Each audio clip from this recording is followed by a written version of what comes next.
નમસ્કાર, હું છું પ્રિયા અને તમે જોઈ રહ્યા છો જનતા કી જાણકારી ન્યૂઝ। નજર કરીએ આજના સમાચાર ઉપર। માળિયા હાટીના તાલુકાનું ગામ ચોરવાડ। ચોરવાડ શહેરમાં શાંતિકુંજ હરિદ્વાર દ્વારા શક્તિ કળશ રથયાત્રા ચોરવાડ મુકામે શ્રી ગાયત્રી પરિવાર તેમજ મા ગૌસેવા હોસ્પિટલ કુકસવાડા દ્વારા આવકારી અને ધન્યતાનો અનુભવ કર્યો। આ શક્તિ કળશને આવકારવા પૂર્વ નોડલ પ્રેરક જ્યોતિકુમાર મહેતા તેમજ નયનાબેન રાજુભાઈ ગોંડલિયા અને છાયાબેન કેવલભાઈ મહેતા દ્વારા પહેલા સ્વાગત કરવામાં આવેલું પુષ્પથી પછી તેમની આરતી ઉતારી અને આશીર્વાદ પ્રાપ્ત કરેલા। આ શક્તિ કળશનો લાભ સૌ પ્રથમ જીવનલાલ મોતીચંદ વિનય મંદિર શાળાના સ્ટાફ તેમજ બાળકોએ પૂજન તેમજ આરતી કરી ધન્યતા અનુભવી હતી। આ પ્રસંગે આચાર્ય શ્રી ડાભી સાહેબ તેમજ તમામ સ્ટાફ મિત્રોએ ખૂબ જ સરસનો સહકાર આપેલો તેમજ શક્તિ કળશ વિશે ચંદુભાઈ પટેલ, કોટણિયાભાઈ, રમેશભાઈ, અમદાવાદ ગાયત્રી શક્તિપીઠ તેમજ ગાયત્રી શક્તિપીઠ જૂનાગઢથી પધારેલા નાજભાઈ, મોહનભાઈ, ભારતીબેન, દક્ષાબેન, શાંતાબેન ચાવડા આ પ્રસંગે હાજરી આપી અને શોભા વધારી। આ શક્તિ કળશનો લાભ અંબાણી ગર્લ્સ હાઈસ્કૂલ દર્શનનો લાભ લીધો હતો।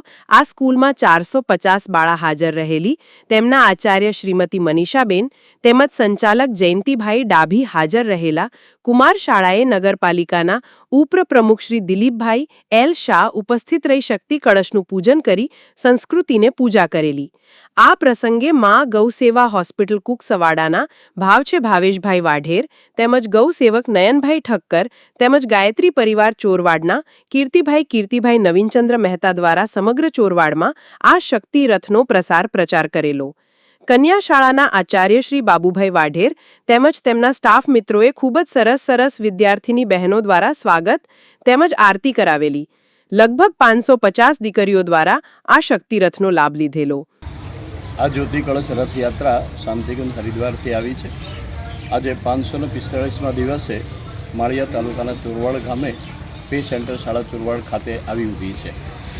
પરમ પૂજ્ય ગુરુદેવ 15 વર્ષની ઉંમરે 1926માં ગાયત્રી મહામંત્રની ઉપાસના કરતા હતા। દિવ્ય લોકમાંથી અવતરિત થયેલી જ્યોતિ જે આજે અખંડ જ્યોતિ તરીકે આત્મજ્યોતિ જગાડવા માટે અને આ ધરતી ઉપરના અંધકારને દૂર કરવા માટે મહર્ષિ અરવિંદે પણ એના માટે કહ્યું છે કે સમગ્ર સૃષ્ટિના અંધકારને દૂર કરવા માટે અતિમાનસ ચેતનાનું અવતરણ થઈ ચૂક્યું છે।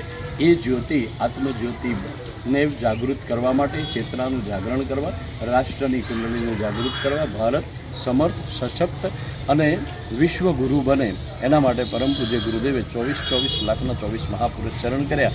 એ નિમિત્તે વિશિષ્ટ ઉદ્દેશ લઈ અને આ જ્યોતિ કળશ આપણા બધાની વચ્ચે આવી પહોંચ્યો છે।